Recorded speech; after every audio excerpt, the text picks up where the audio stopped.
ఇది first cutting అయిన తర్వాత రెండో కటింగ్కు అంటే కటింగ్ అయ్యి దాదాపు 1 మంత్ అవుతుంది. ఈ పిలకలు చూద్దాము ఎన్ని పిలకలు వచ్చాయి.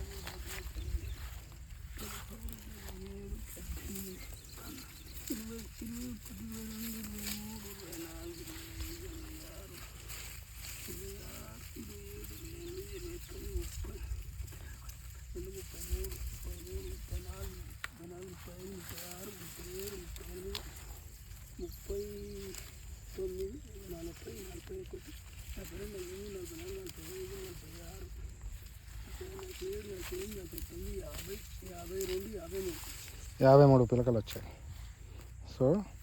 సో ఇవి కూడా చూడండి, ఇవి కూడా దాదాపు అంతే సమానంగా ఉన్నాయి. ఇవి కూడా చూస్తే ఎంత గుబురుగా ఉన్నాయి చూడండి. సో రెండో కటింగ్కి దాదాపు మీకు ఫస్ట్ కటింగ్లో 20 ఉంటే సెకండ్ కటింగ్లో 40 వస్తుంది అనమాట. ఇది ఫస్ట్ కటింగ్ అప్పుడు 27 ఉన్నాయి, ఇప్పుడు దాదాపు 52 53 అట్లా చూపిస్తుంది.